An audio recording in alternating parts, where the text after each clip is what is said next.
Additional aids and services are available to individuals with disabilities. To make such a request, please contact us by email, by clicking the Help tab in the PD portal, or at pdportal@tamu.edu, by phone, including Relay Texas at 1-800-441-7323, or in writing to Train PD, PD Portal Support, 4477 TAMU, College Station, Texas 77843. Both a transcript and accessible document of the content presented in this webinar can be found as resources in the course description. Click on the blue links under Course Resources in the description. When a link is clicked, a new browser window will open.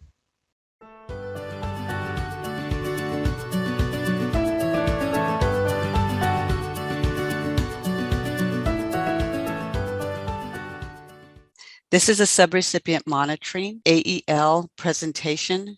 My name is Alma Gonzalez. I'm the program specialist with TWC SRM Monitoring. I provide technical assistance and I'm a monitoring trainer for both fiscal and program. Today's agenda, we're going to talk about a little bit about the background, our monitoring process for both fiscal and program monitoring, the financial manual for grants and contracts, also known as the FMGC, our tools that we use to monitor your grants and contracts, reports. We will be talking about SharePoint, the AEL regular reviews versus the data validation reviews, our file setup in SharePoint. We'll be talking about our remote site visits versus our on-site visits. And at the end, we'll be talking about AEL data validation and the elements that we test. To give a little bit of background, in accordance with TAC 40802.62, monitoring activities should ensure that all program achieves intended results. Resources are efficiently and effectively used for authorized purposes, and resources are protected from waste, fraud, and abuse. Note the monitoring function requirements are applicable to both the contractor and their grantees and their subcontractors. For further reference on monitoring and the requirements for monitoring, you can refer to the Financial Manual for Grants and Contracts, Chapter 19, Monitoring. Let's start going into the monitoring process. First, we have our risk assessment. Each and every year, TWC conducts a risk assessment. The risk assessment consists of prior year issues, technical assistance monitoring, total contract amount, any question costs from previous reviews, etc. Based on the ranking, each area is given, the grantee is given a score. Based on the score compared to other grantees, your project may be selected for monitoring. Each grantee will be monitored a minimum of once every 3 years or more if issues or concerns arise. Once selected, SRM management will disseminate the projects to one of 4 teams. Each team consists of 2 to 3 program monitors and 1 to 2 fiscal staff and a project manager. The team will review their monitoring schedule and determine when your audit will take place. They will also identify a second option. The project manager will contact the grantee's contact person to confirm dates and times of the review. Because we have to set up our schedule so far in advance, we may contact you 7 to 8 months in advance to confirm the dates. Once confirmed, the project manager will send an engagement letter and a confirmation page. Our monitoring schedule runs from September through August. The engagement letter, which is on TWC letterhead, confirms in writing the date and the purpose of our review. The confirmation page gives the grantee the opportunity to assign a contact person that the project manager or the lead will work with. I will go more into detail on how we work together in later slides. You can identify up to 2 individuals who will be the point of contact and responsible for uploading information. The director will sign the document, assign themselves or a contact person to work with SRM. Once a project manager receives the confirmation page, we will document the review on our calendar. Document request packets are usually sent via email approximately 9 weeks prior to the review. It's very important that you check your trash or your junk folder because many times our emails fall into those folders. Please follow up with your project manager assigned to your audit if you haven't received a document request packet, or also known as a DRP, by the end of the 9th week before the audit. Usually, we send the contact person the DRP and we copy any authorized signee of the school, the president of the school, along with the Workforce Solution Executive Director for your area. The DRP, and here's an example of the document request packet that you will receive, details information that we will need you to upload into SharePoint. This information will contain both program and fiscal informations.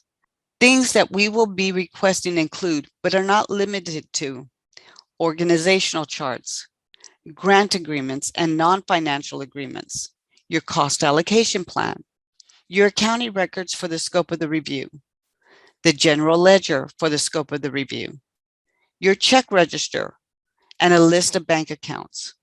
We will also request policies and procedures for program, fiscal, and monitoring, any monitoring tools and reports that you have, class schedules, and participant rosters. The DRP will contain a deadline that the information will need to be uploaded into SharePoint. It's extremely important that you take note of these deadlines. Key points about the DRP. The general ledger.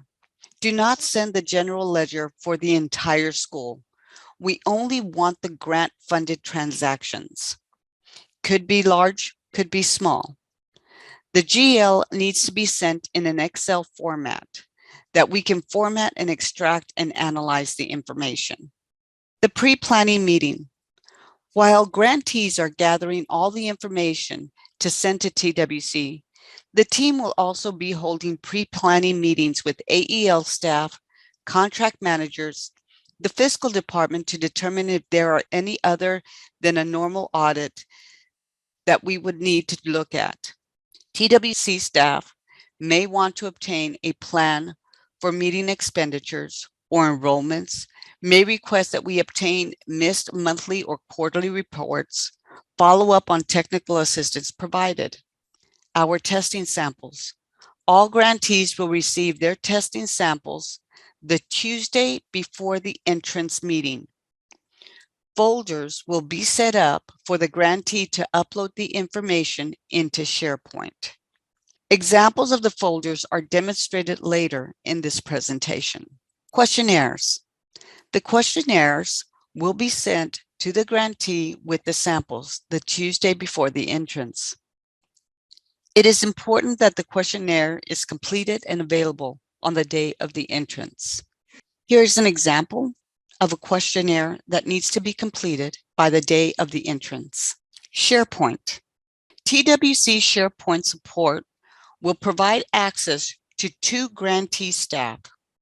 Both staff will have the ability to upload information into SharePoint. Selected staff will receive an email from the TWC SharePoint support with a link to obtain access. When staff log into SharePoint system, they will see their folder only. This next slide is an example of what SharePoint will look like. Keep in mind, when you log in, you will only see your folder. This is access with an administrative access. So when you log in, you will see your folder. Once you open your folder, at the top, it will have your name. You will have multiple grants. If you have multiple grants from TWC, such as skills development, AEL, apprenticeship, etc., you will only see the programs that we will be monitoring for that program year. You will only need to click once to open the file. As a grantee, you will not be able to see all the folders that are demonstrated here, nor will you have access to any other grantee or board. When you log into SharePoint, You will only have access to the grantees folder. It is important that you have 2 people with access to upload information. Throughout the week of the review, it can be a little hectic because we will be requesting information. TWC monitors will limit the staff requesting information to either the PM or the lead. This will avoid any duplication of requested information. Let's now talk about the document request packet, the submission of information, and the database setup. When you log into SharePoint, you will see the most current folder. If you may have multiple folders under your school's name. However, you will click on the most current fiscal year folder. Click on it once and it will open a subfolder. From there, you will see 2 folders. One is identified as DRPs and the other one samples and questionnaires. Once you click on the DRP, if we are reviewing multiple contracts, you will see a folder for each one of the contracts. However, if there is only one contract that we're monitoring, you will not see this. You will see the following folder. Here in the DRP, you will upload all your information. We ask that you identify it based on the number as it correlates to the DRP. I will show you that in the next screen.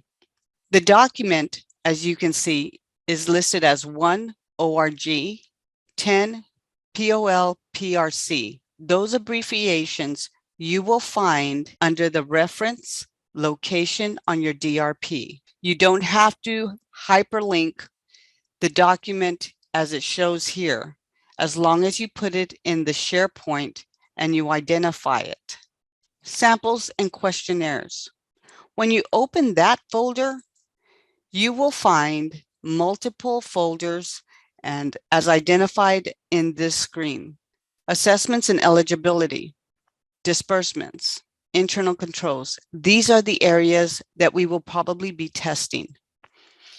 Each review is different, so the folder setup will be different. Once you open each one of these folders to obtain the samples and the questionnaires, you will find subfolders that say from grantee or to grantee. The information to grantee is what TWC is sending to you.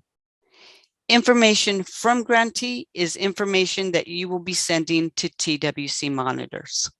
So from grantee, we will have the folders, and within each one of the folders, you will put the information that we are requesting. Now, there are some key points for SharePoint.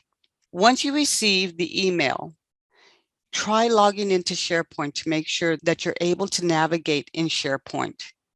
If you have any issues or concerns, you need to address them with your project manager that is assigned to your audit. SharePoint is an approved and secured database used by TWC to share information with both boards and grantees. Do not upload any information with passwords or encryptions. Any person or persons with access to SharePoint will need to be available during our review to upload information as needed. This is why we request that 2 staff members from the grantee have access to SharePoint. TWC will not allow monitoring staff to download any application onto our computers. We are not able to access or log into the grantee system. SharePoint is the only approved means to share information. Once you upload all the information, the team will take into account all of the items to ensure that all the requested information was received. If anything is missing, you will receive an email from the project manager identifying the missing documents. Make sure that all information scanned is legible. During the progression of the review, the project manager will also identify any missing or pending documents via the debriefing that we provide. At this time, due to COVID-19, we have a moratorium on travel. All reviews are conducted remotely. If we transition to on-site reviews, we may start doing local reviews that will not require overnight stays. During COVID-19, we established that many of our reviews could be conducted remotely. However, in order to comply with the monitoring of some areas, such as PII, staff will have to conduct a walkthrough on site. We no longer anticipate to have full teams on site. Entrance. The project manager will contact the grantee to confirm the time for the entrance conference. Since the current reviews are conducted remotely, our entrance conferences usually take place about 9-ish in the morning. Grantees will need to provide the names and emails of staff that they would like to have in attendance. It is up to the grantee to determine who will attend the meetings and/or the debriefings. The entrance conference agenda will identify the purpose of the review, the projected date of the exit, contact information, and areas that we will be testing. An entrance conference agenda will be disseminated to all attendees. During the meeting, as people log on, you will be asked to sign in with your name, title, and the name of your organization. I've given you an example. This will be how we obtain attendance for all participants who attend the entrance conference. Points of contact for the review. During the entrance conference, we will obtain contact information, name and phone number and email for the staff that we will work with for eligibility, assessment, financial, and accounting. Staff will contact their point of contact to set up meetings. We will work with staff to obtain or update processes the grantee uses to determine a client's eligibility, assessment, or processing billings. We do have a question. Would you be able to access OneFlow via uploaded directives? The answer, as long as TWC auditors do not have to download anything onto their state-issued computers, this should not be an issue. TWC staff would need to log in directly into a computer locally and have a direct connection. Let's look at testing. Once the entrance conference has ended, testing will commence. Throughout the week, staff will either email or set up Microsoft Teams meetings with the grantee to request information and/or share information. Testing tools. TWC testing tools are available to any grantee to use or incorporate into their monitoring. To obtain a copy, you can contact me, and I've provided you with my email address. We do have a question. So, are the testing attributes the same when doing data validation audits? Answer, you can refer to the AEL letter 04-21 for the data validation attributes and refer to the testing tools for the fiscal and program attributes. The acceptable documentation requirements are the same for certain elements, but more broadly defined by Octave and more specifically defined by TWC. Here's an example of our assessment testing. We test 5 attributes. The testing tool has 2 tabs. First tab is the testing tool, which you see here, and the second tab is the instruction to test each attribute. The testing attributes include, do the scores in the file match the scores entered in Teams? We look for assessment tools and compare the scores on the assessment against the scores entered in Teams. The next attribute, does the case file contain documentation to support each MSG noted for the client in Teams? We will look for pre and post tests, for example, to show that the measurable skills gains for reading, math, etc. are correctly entered. Does the case file contain documentation to support credentials noted in Team? We will look for certificates, diplomas, if not cross-matched. All daily attendance, including workforce training hours, are entered in Teams, are supported with documentation.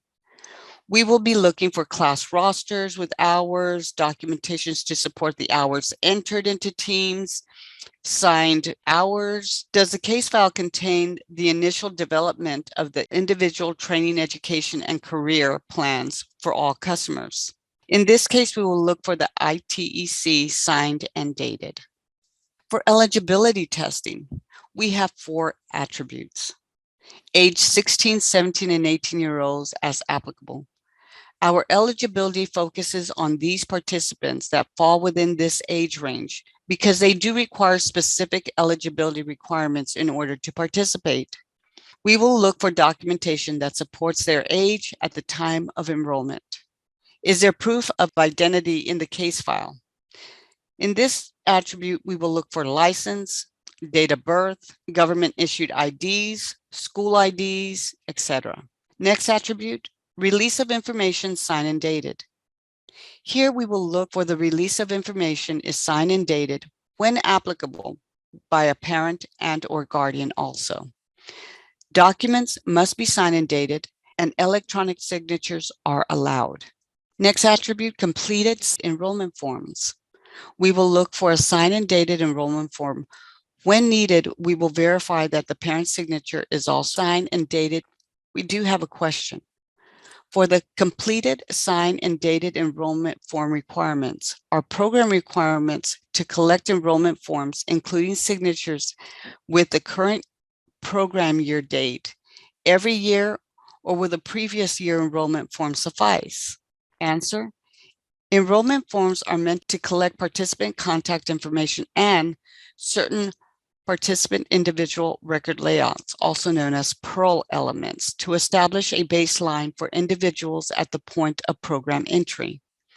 If the individual's period of participation continues into the new program year, you can export the profile in Teams and place it in the file, indicating that the period of participation has continued and thus no changes should be made to the profile, even if changes exist except general contact information. Another question. When returning students start a new school year, they keep the same enrollment form? Answer, yes, if the period of participation is still active across program years. Next question. If student is active in a period of participation, that enrollment form is tied to that POP? Answer, yes. The paper or electronic enrollment form is tied to a period of participation. Currently, Team only ties a profile to program year. However, future enhancements will allow profiles to be attached to POPs. Another question. What if the students exist and return in the same program period? Do we update the profile when they start a new period of participation? Answer is no.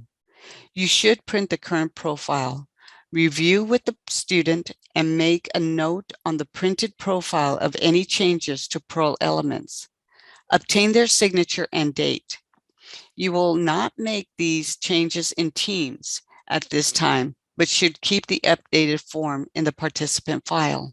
You may also make note of this new intake in the participant note page. Question.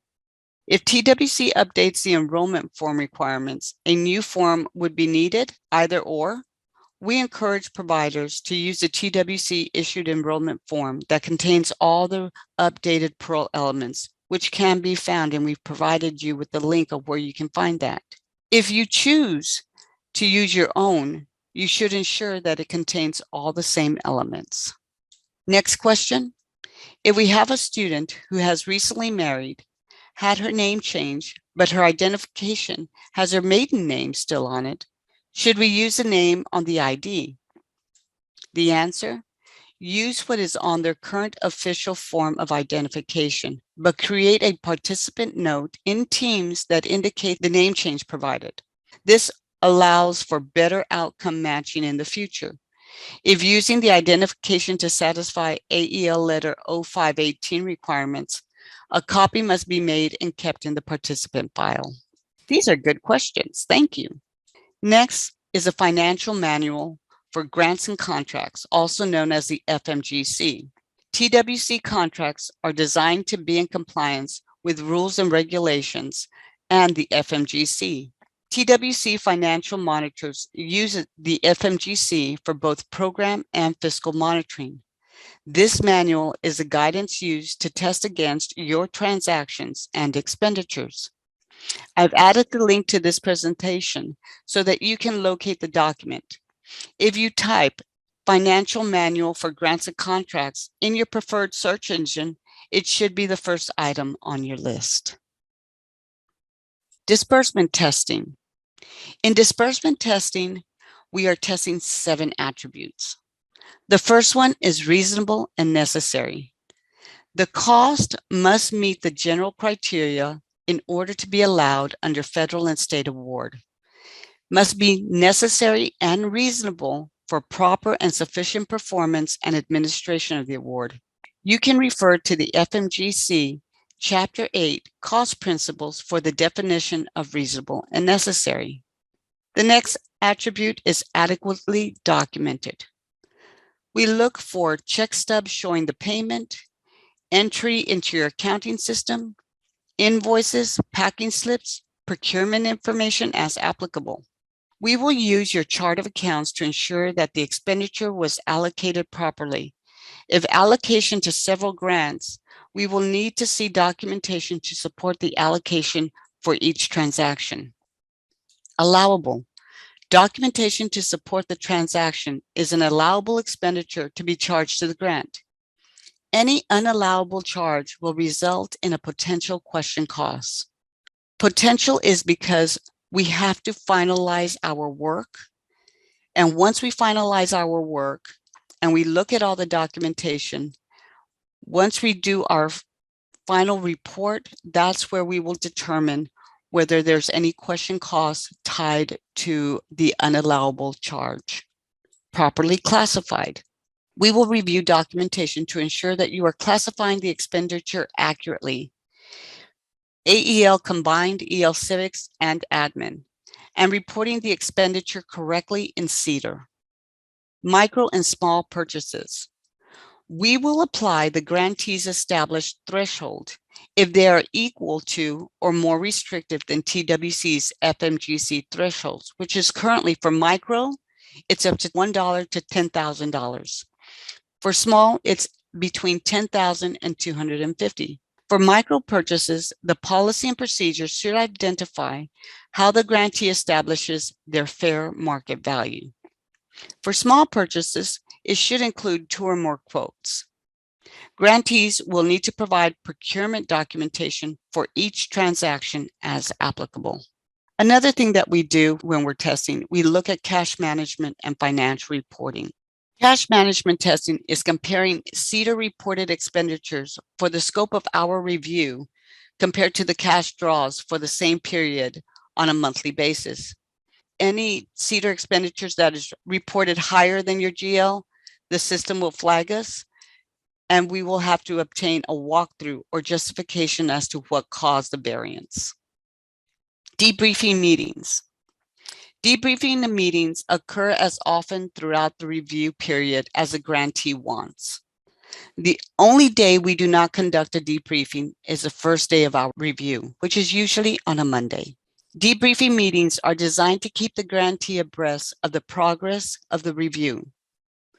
We will notify management of any potential issues or concerns that we identify so that management can intervene and provide further information or discuss the issue with staff. After the meeting, the project manager will send the contact person a copy of the items discussed. The grantee will have until the day before the exit to provide any additional information to clear up any issue or concern. The exit conference meeting. The exit conference meeting will be conducted at the end of the review. The project manager will send the meeting notification via Microsoft Teams to all attendees noted on the entrance conference. The exit conference report will be sent to the point of contact or the management prior to the exit conference. The exit conference report will identify one of the following. Either you received a management letter or any potential issues noted during the review. The management letter indicates that the grantee has strong internal controls and no or minor issues, which we call areas of concerns, or question costs were noted. Issues and question costs. Not all potential issues noted will have a question cost. Potential issues on an exit conference agenda may not be on the final report. All potential issues noted on the exit conference report will have been discussed with management during the week, so nothing should be of surprise. We will not surprise the grantee with any issues. Note, if an issue is noted on the exit agenda, it may have a potential question cost in the final report. If an issue is not noted on the exit conference agenda, it will not be on the final report. We have an SRM, Quality Assurance Department. Once TWC monitors complete their work papers, the project is reviewed by the SRM Quality Assurance Unit to ensure that all issues noted have sufficient supporting documentation and accurate citations. A final report. When the final report is generated, it will go through a 48-hour review. So TWC, AEL, and other departments can review the report before it's released. After the 48-hour review, the report will be released. Any issues noted on the final report will be resolved with audit resolution section of SRM. Now let's look at the reporting process. The executive director or appropriate representative for non-board reviews will be provided a courtesy copy of the final report 24 hours prior to the dissemination. If the review results in no issues identified, a management letter will be issued and the review will be closed. After issuance of the monitoring report, TWC audit resolution will issue you an initial resolution notification regarding administrative findings and question costs noted on the report. The monitored entity will have 45 calendar days from the issuance of the initial resolution notification to respond. These are all in compliance with 40 TAC 802.65. What are administrative findings? If administrative findings are resolved based on the response of the initial resolution notification, a monitoring closure letter is issued. Unresolved administrative findings remain open. TWC Audit Resolution Department will continue to work with the monitored entity until the next scheduled review to ensure follow-up. Question costs. If question costs are resolved on the response to the initial resolution notification, a monitoring closure letter is issued. Unresolved question costs will result in the issuance of an initial determination. It is important to know if question costs are identified, the grantee must pay back these funds with non-federal, non-state funds. Special requests. Special requests for any of the following areas can be facilitated by the subrecipient monitoring department with other departments, such as monitoring technical assistance, fiscal technical assistance, program technical assistance. Monitoring technical assistance for monitoring tools that we use when we monitor the grantee, procedures or training information, and even training, informal or formal. You can contact me and I will provide that training. For fiscal TA, I provided you with the fiscal TA email. You can contact them via email and they will respond to you within 5 working days. And program technical assistance, you can always contact your contract manager or your program specialist for your contract. At the end of each one of our reviews, the subrecipient monitor department strives to continue to improve our process and procedures. As such, a customer satisfaction survey will be provided to the executive director. We would greatly appreciate your time in completing this survey and returning it to our division director. The next session that we're going to be discussing is the AEL data validation. AEL letter was issued on June 7, 2021, and the purpose of this letter is to provide AEL grantees information and guidance on the data elements and documentation they must gather on an individual prior to enrollment in AEL services and data validation procedures, which grantees must have in place to ensure data validation. Federally required data elements for AEL. The Workforce Innovation and Opportunity Act supports performance reporting, which includes common definitions and data elements across WIOA workforce, vocational rehab, and AEL core programs. Core programs is AFLA programs authorized under WIOA Title II and administered by the U.S. Department of Education. Collection of participant information for cross-matching. TWC uses cross-matching, sometimes referred to as data matching, to determine performance outcomes related to achieving certain measurable skills gains and exit-based measures. Reduce duplicate participant records, identify co-enrollment rates across TWC programs, and calculates the following areas of AEL performance, which is attainment of the Texas Certificate of High School Equivalency, employment, and earnings. Cross-matching involves comparing participant information in one data system with participant information in another state or federal data system. Such data includes widely used federal and state identifiers, such as the Social Security number, a Texas driver's license number, a Texas ID number, which are not Pearl elements or required for program participation. However, these elements are vital to support performance accountability. TWC AEL staff verifies the Texas Certificate of High School Equivalency attainment by cross-matching TWC participant records against Texas Education Agency records using the participant's name, date of birth, and Social Security number. Complete and accurate collection of these identifiers results in a more complete data match. Employment attainment. TWC uses SSNs to validate employment and earnings. In instances when employment information cannot be verified through an SSN match to the unemployment insurance system, for example, if an individual is self-employed, federal guidance allows for state to capture supplemental wage information.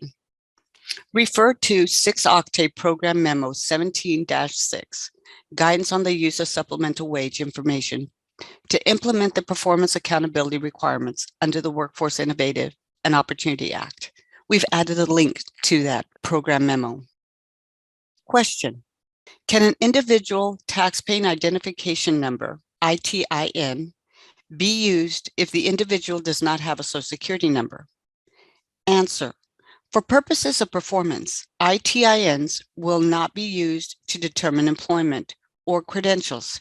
It can be used to satisfy AEL letter 05-18 as a form of identity, as it is a government-issued document.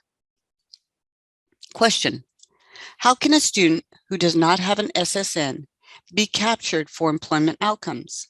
Answer: if a student does not have an SSN, you can still enter reported employment in the teams based on documentation provided to you from the student on the employment outcome page. To learn more about this option, please review the webinar related to this, and we've provided you the link to that. Social Security numbers. Without an SSN, it is impossible to automate data match to determine whether a participant has met all the requirements to be considered successful in the exit-based WIOA measure for post-exit employment, post-exit credential attainment, and post-exit enrollment in a post-secondary education and training. The grantee must conduct significant follow-up with the participant during the 4 calendar quarters following exit if the SSN is not captured. That is why it's very important, when possible, to capture the Social Security number of the participant. Consequences: failure to fully report performance outcomes, whether through automated data matching or provider follow-up, puts TWC at risk of failing to meet state and federal performance standards and could subject the agency to sanctions, including a reduction of federal funding. Data validation framework. As part of having quality validation framework, AEL grantees are required to capture source documentation for 24 joint Pearl data elements. Let's look at the process for the data validation. Some of these selected grantees may or may not have an annual review along with the data validation review. Data validation reviews may be done at the same time as the annual review or at a different time. If your agency is not on this year's list, you will be selected for FY23 review next year. These are the list of grantees that we will be conducting data validation on in FY22. Initial contact. The grantee will identify on a confirmation page a point of contact. Up to 2 staff can be identified as a point of contact. Same staff will be given SharePoint access. So the project manager or the lead will confirm the dates of the review. An engagement letter and confirmation page will be sent to the point of contact. Samples. The Tuesday before the entrance conference, the TWC PM or lead will upload the testing samples into SharePoint. The PM or lead will send you an email advising you that the samples are now available. SharePoint. TWC staff will provide access to the point of contact or contacts. Always check your spam and junk mail for our emails. Our emails have a tendency of falling into the spam or junk emails, especially if you have not received prior emails from TWC. Once a grantee's point of contact has received their access to SharePoint, it is recommended that they log in and upload a test sheet to make sure that there are no issues when uploading information. All test information uploaded into SharePoint can be deleted. Just send your TWC project manager or lead an email to delete it. Question: how long will we have access to SharePoint file? Answer: your access to SharePoint does not expire unless there is a change in personnel. If there is a problem with your access, you can always reach out to your project manager that is reviewing your grantee for assistance. Key points of SharePoint. Once you receive the email, try logging into SharePoint to make sure you are able to navigate. Any issues or concerns, address them to your project manager. SharePoint is an approved and secured database used by TWC to share information with the boards and grantees. Do not upload any information with passwords or encryptions. Any person or persons with access to SharePoint will need to be available during our review to upload any information as needed. And this is why we require 2 people from the grantee to have access to SharePoint. TWC will not allow monitoring staff to download any application into our computers. So we are not able to access or log into grantee system if we are required to log in to download information in order to get that access. When you log in, you will see your folder. Once you open your folder, at the top, it will have your name. If you have multiple grants from TWC, you will only see the program that you will be monitored in for that program year. You will only need to click once and the file will open. Question: will this data review be conducted in 2022-2023 or others in 2023 and 2024? Answer: yes. As a grantee, you will not be able to see all the folders that are demonstrated here, nor will you have access to any other grantee or board folder. When you log into SharePoint, you will only have access to your folder. It is important that you have 2 people with access to upload information. Throughout the week of the review, it can be a little hectic because we will be requesting information. TWC monitors will limit the staff requesting information to either the PM or the lead. This will avoid any duplication of requested information. Now, let's look at our testing samples. For data validation, you will have a list with their participant ID, their first name, and their last name. Those are the files that we will be testing. For each person that we will be testing, we will also give you the attribute that we will be testing. In this case, this participant, the date attained recognized credential is 9/2. That is the attribute that we are testing. So you should be able to upload a certificate, a transcript that has that date on there, testing assessments that has that date on there to justify the attained credential. Recognized credential, it was an occupational certificate. So we're looking for an occupational certificate with the date of 9/2. Documentation.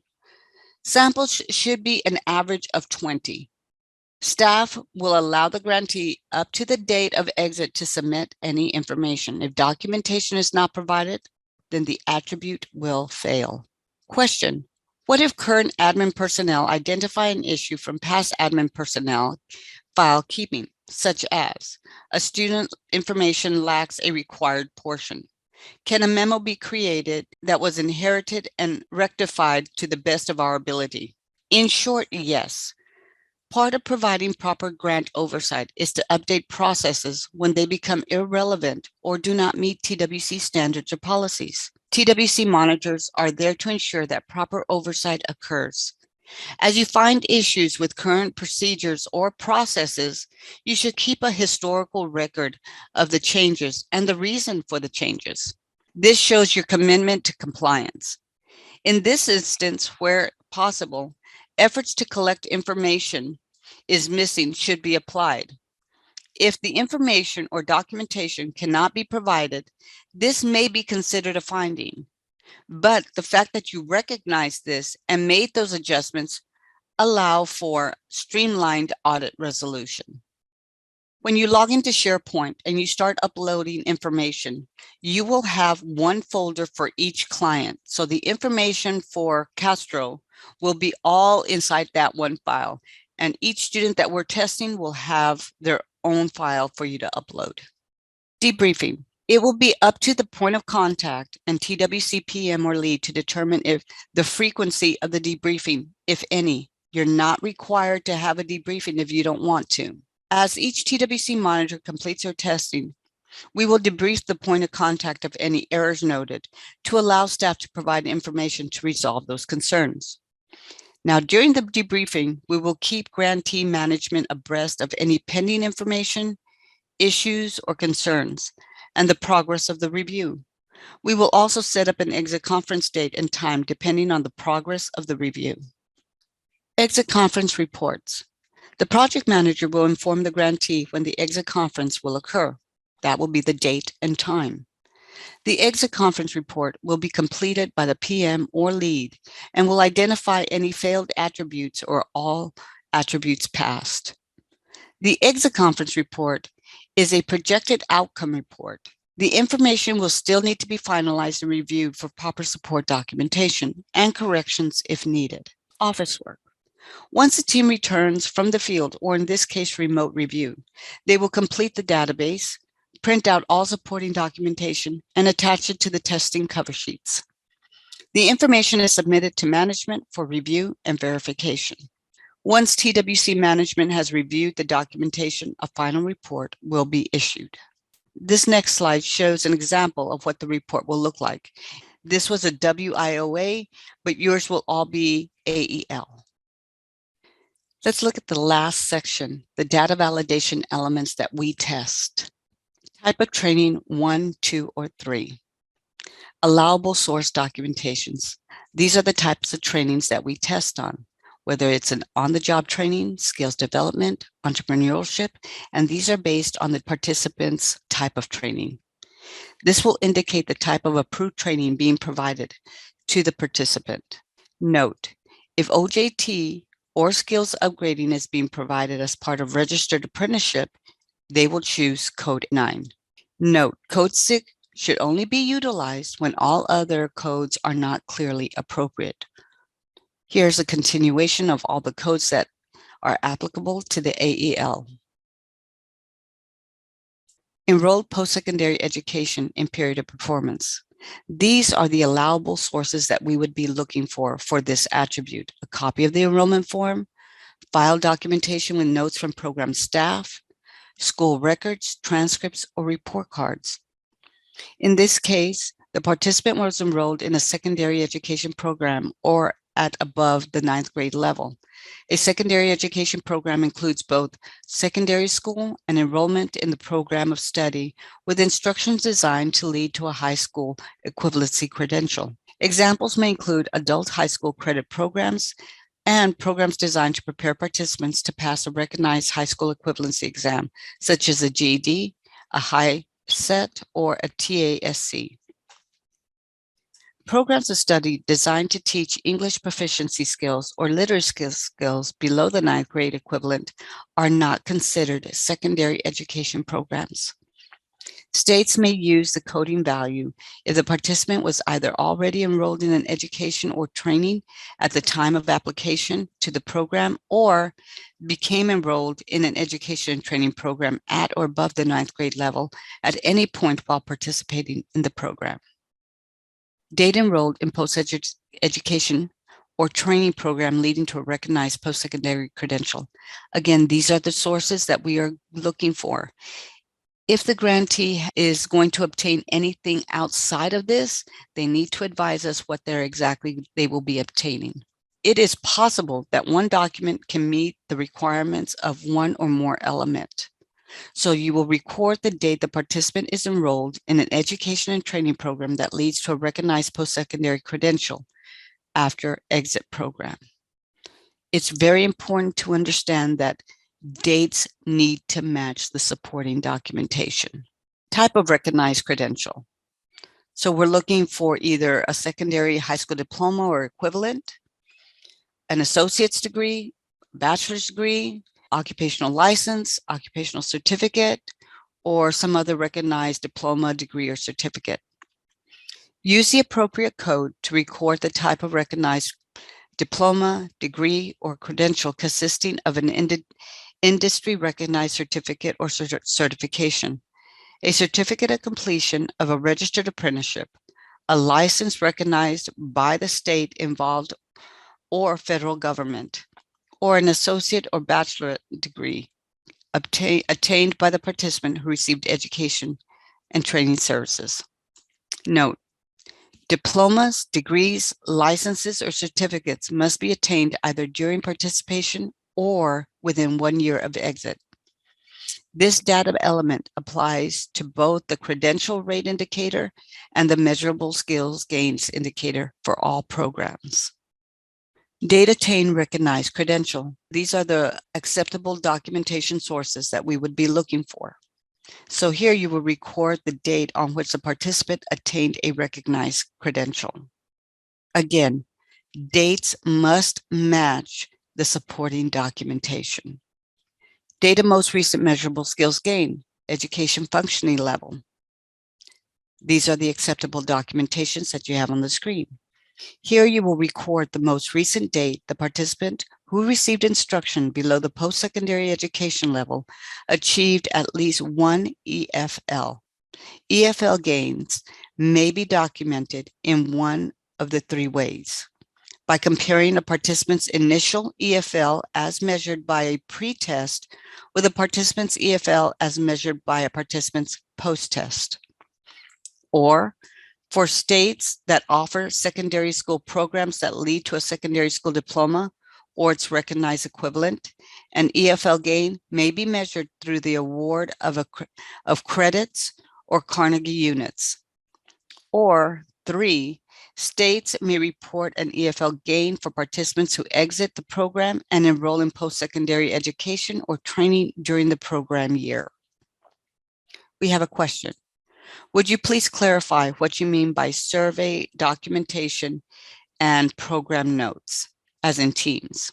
This slide lists all the OCTAE-approved approaches for documenting parole elements, 1806, per AEL letter 0421, attachment 1.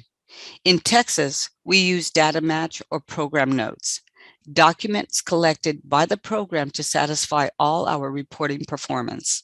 So if you are recording an MSG element 1806, it requires that one of these acceptable source documents be present.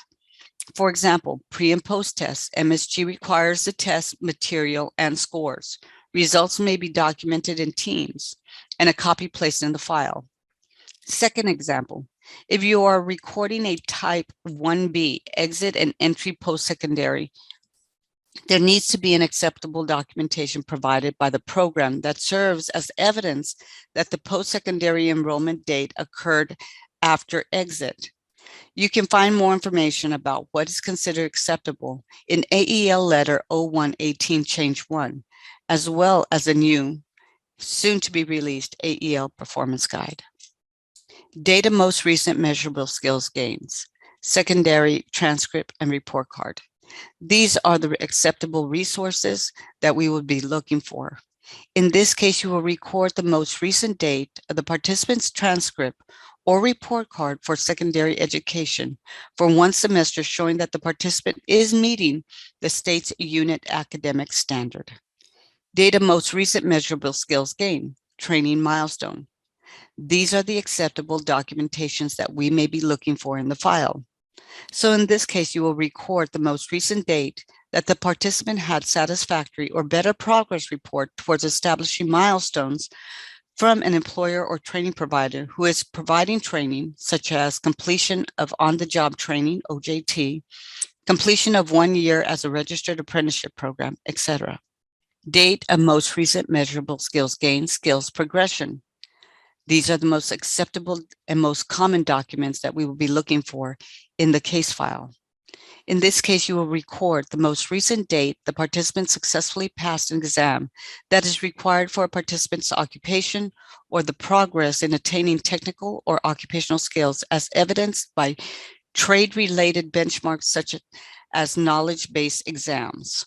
Question: does a knowledge-based exam or certificate of completion count as a skills progression type 5 MSG?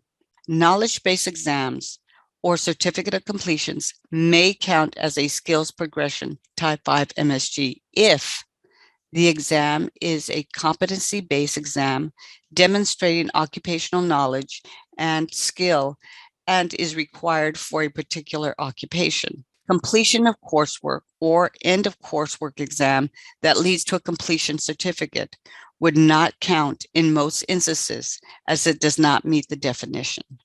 Question: to be documented as an MSG 5 skills progression, would a certificate of completion from a training provider for a certified nurse aide course be sufficient documentation to be reported as MSG? Answer: yes, because course completion is a benchmark requirement for setting the state exam. Further note, successful passage of the state written test and practical exam would constitute a credential for certified nurse aide. The next attribute is date enrolled during program participation in education or training program leading to a recognized credential or employment. These are the source documents that are most commonly used and that we will be looking for. In this case, you will record the date the participant was enrolled during program participation in an education or training program that leads to a recognized post-secondary credential, including a secondary education program or training program that leads to an employment as defined by the core program in which the participant participates. Grantees may use this coding value if the participant was either already enrolled in education training at the time of program entry or became enrolled in education training at any point while participating in the program.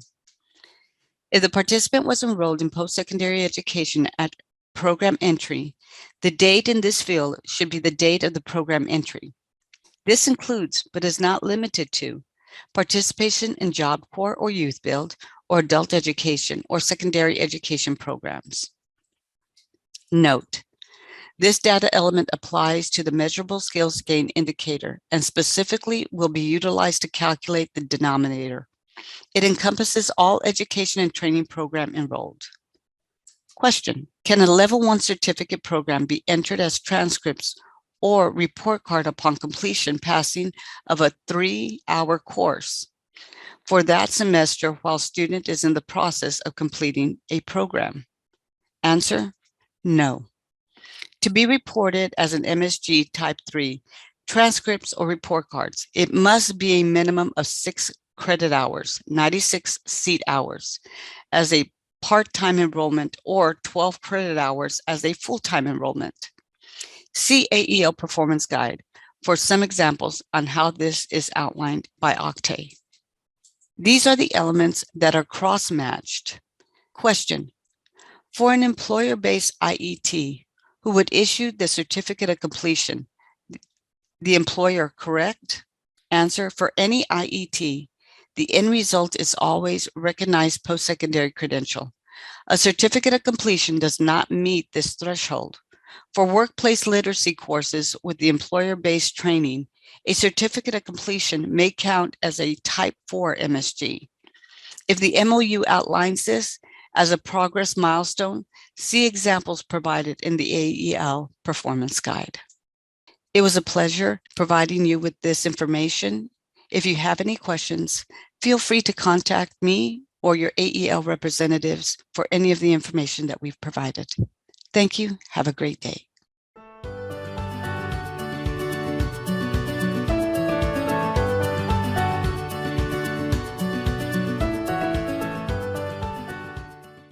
We hope you enjoyed this pre-recorded webinar. After you have passed the final test with a score of 80% or greater and have received your certificate of completion, please take a few moments to complete the course evaluation. Participant feedback helps Train PD at TCAL continue to provide high-quality professional development. To leave a course feedback, please go to the completed portion of your transcript. To do this, hover over the My Learning tab and select View Your Transcript. Click on the drop-down arrow next to the word Active and select Completed. Then, click Evaluate in the drop-down menu next to the course you just completed.